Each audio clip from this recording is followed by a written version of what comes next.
418 ग्राम रोजगार सेवकों की कई वर्षों से जो लंबित मानदेय था उसका भुगतान नहीं हो पा रहा था। और ये बात अक्सर हमारे सामने आती थी। फिर विभाग के मंत्रियों के साथ और विभाग के अपर मुख्य सचिव के साथ मेरी बैठक हुई। हमने कहा कि देखिए, ये सभी लोग शासन से अल्प मानदेय पाते हैं और उस अल्प मानदेय पर भी उनको हम कई वर्षों तक मानदेय न दें तो ये बड़ा अन्याय है। और तत्काल हम लोगों ने उस समय शासन से 225 करोड़ रुपए स्वीकृत किए थे और मुझे प्रसन्नता है विभाग ने वह मानदेय समयबद्ध ढंग से आप तक पहुंचाने का कार्य किया।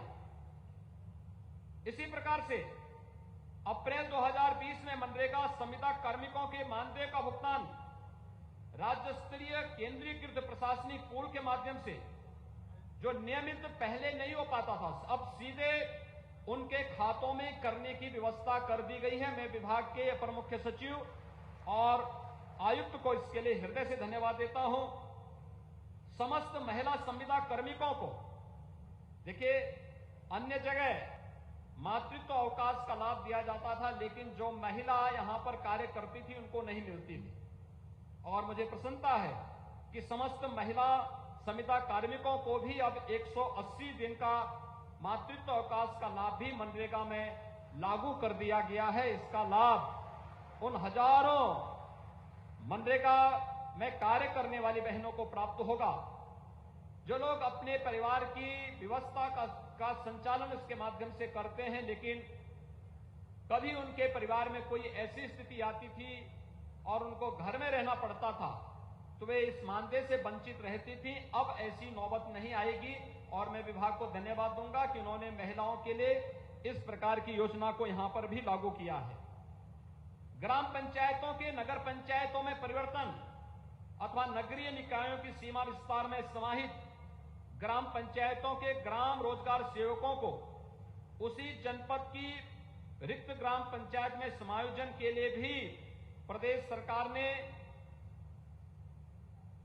सितंबर 2020 में और अक्टूबर 2021 में 2 अक्टूबर 2021 में भी इस प्रकार का निर्देश जारी किया है, जिसमें अब तक 415 ग्राम रोजगार सेवक समायोजित किए गए हैं। क्योंकि बहुत सारी ग्राम पंचायतें ऐसी थी जो नगर निकाय में शामिल हो गई, लेकिन जो वहां पे ग्राम रोजगार सेवक थे, एक आशंका थी कि लगता है अब इनको कुछ भी कार्य नहीं प्राप्त होगा और उनकी सेवा समाप्त हो जाएगी।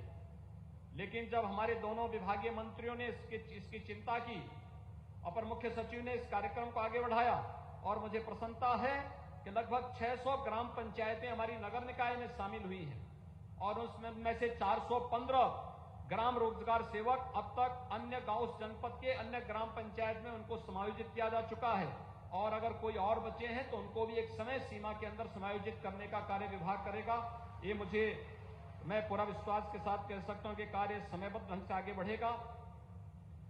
मुझे यह भी प्रसन्नता है कि कोरोना महामारी के दौरान जो कार्मिक कोरोना के शिकार हुए थे और असमय उनकी मृत्यु हुई, उन परिवार के लोगों को भी हम लोगों ने उस समय इस बारे में कहा था कि उन परिवारों के बारे में भी हमें विचार करना चाहिए। और मुझे प्रसन्नता है कि इस संबंध में विभाग ने उन परिवारों को भी अनुकंपा के आधार पर सेवा देने की कार्रवाई प्रारंभ की है और 15 ऐसे परिवार अब तक इससे लाभान्वित हुए हैं।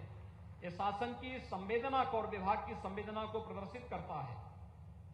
ग्राम रोजगार सेवक यदि नवनिर्वाचित ग्राम प्रधान के निकटतम संबंधी एवं परिवारजन हैं तो उन्हें निकटतम रिक्त ग्राम पंचायत में तैनात किए जाने हेतु भी, यानी अब तक की जो व्यवस्था थी कि किसी परिवार में कोई ग्राम प्रधान बन गया तो उस परिवार से जुड़ा हुआ कोई ग्राम रोजगार सेवक है तो उसको उससे मुक्त होना पड़ता था, लेकिन अब सरकार ने व्यवस्था कर दी कि नहीं, उनको उसके निकट के किसी अन्य ग्राम पंचायत में समायोजित कर दिया जाएगा। उनकी सेवाएं समाप्त नहीं होंगी और यह कार्य भी हुआ है। महिला ग्राम रोजगार सेविका के विवाह के उपरांत भी ये समस्या पैदा होती थी और उन्हें अब नए जनपद में रिक्त पद पर तैनात करने की भी व्यवस्था शासन ने कर दी है, मैं इसके लिए आप सबको हृदय से बधाई देता हूं। मुझे प्रसन्नता है कि आज आप सबके लिए एक अच्छा मानदेय विभाग लेकर के यहां पर आया है और वह आप सबके लिए बहुत अभिनंदनीय होगा। और मुझे लगता है कि विजयादशमी और दीपावली का एक उपहार भी आपके लिए होगा। और मैं स्वयं आपके बीच इसलिए भी आया हूं कि आप सभी लोग जिस तन्मयता के साथ अब तक कार्य किए, याद रखना शासन आप पर तब विचार करता है जब आप पूरी मेहनत के साथ अपना कार्य करते हैं। पूरी मेहनत से कार्य करिए, आपकी सुनवाई स्वतः स्फूर्त भाव के साथ शासन में होती रहेगी। और जब तक हमारी सरकार है आपको फिर उसकी चिंता नहीं करनी है, वह स्वतः अपने आप ही आप उसके साथ जुड़ते हुए दिखाई देंगे। और इस संबंध में मुझे बताते हुए प्रसन्नता है कि ग्राम रोजगार सेवक जिनकी संख्या 35,246 है, अब तक इनका मानदेय कुल 6,780 रुपया था। अब मैं इनको बढ़े हुए मानदेय की घोषणा कर रहा हूं कि इन्हें अब 10,000 रुपये हर माह प्राप्त होता रहेगा।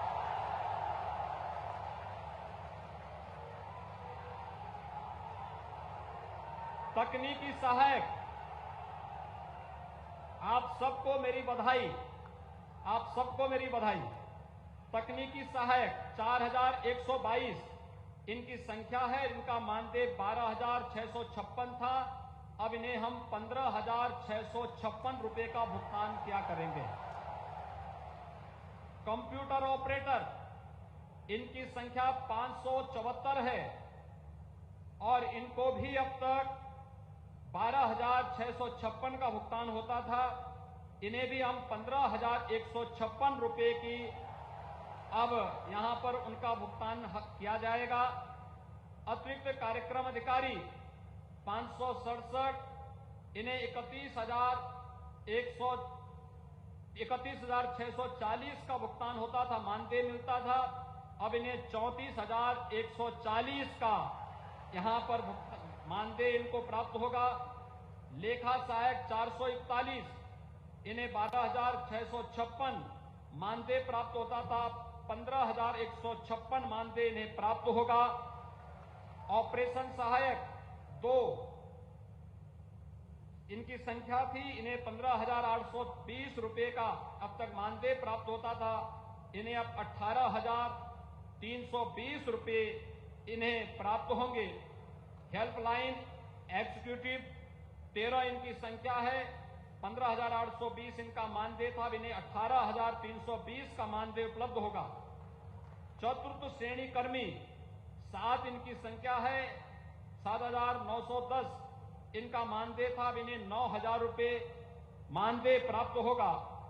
ब्लॉक सोशल ऑडिट कोऑर्डिनेटर को 564 है, 11,600 इनका मानदेय था, अब इन्हें 14,100 मानदेय उपलब्ध होगा।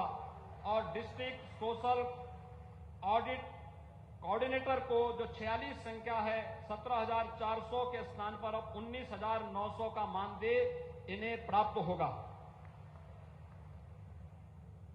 ये जो मानदेय है, आप लोग अक्टूबर महीने में आए हैं, तो इसी अक्टूबर माह से आपको ये प्राप्त हम कर देना प्रारंभ कर देंगे। मनरेगा कर्मियों के जॉब चार्ट में ग्राम्य विकास विभाग के कतिपय अन्य कार्यों को भी जोड़ने की कार्रवाई हो रही है। रोजगार सेवक की सेवा समाप्ति के पूर्व उपायुक्त मनरेगा की सहमति आवश्यक होगी, यानी कोई जबरदस्ती नहीं हटा पाएगा, ये भी हम व्यवस्था करेंगे। और उत्तर प्रदेश राज्य ग्रामीण आजीविका मिशन की भांति मनरेगा कार्मिकों के लिए भी HR पॉलिसी 1 माह के अंदर लाई जाएगी, जिसमें आकस्मिक अवकाश 24 दिन और चिकित्सा अवकाश 12 दिन की व्यवस्था भी उनके लिए की जाएगी। भाइयों बहनों, आपको तो दीपावली के पहले इतना ढेर सारा विभाग के द्वारा दिया जा रहा है, लेकिन आपने कोरोना कालखंड में जो मेहनत की है वो अभूतपूर्व है, अभिनंदनीय है। मैं आप सबको, हमारा पवित्र पर्व विजयादशमी आने वाला है और मुझे लगता है कि अभी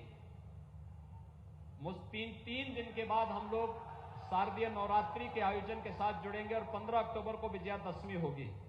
3 नवंबर को दीपावली का भव्य आयोजन होगा। आप सबको मैं विजयादशमी की भी और दीपावली की भी अपनी बधाई देता हूं, शुभकामनाएं देता हूं और विभाग से कहूंगा कि इनकी ऊर्जा का लाभ, भरपूर लाभ लेकर के इनके बारे में विभाग ने आज जिस सद्भावनापूर्ण तरीके से सोचा है, आप भी विभाग के साथ मिलकर के विभाग को विकास की नई बुलंदियों तक पहुंचाने का कार्य करेंगे। आप सबके प्रति मेरी शुभकामनाएं।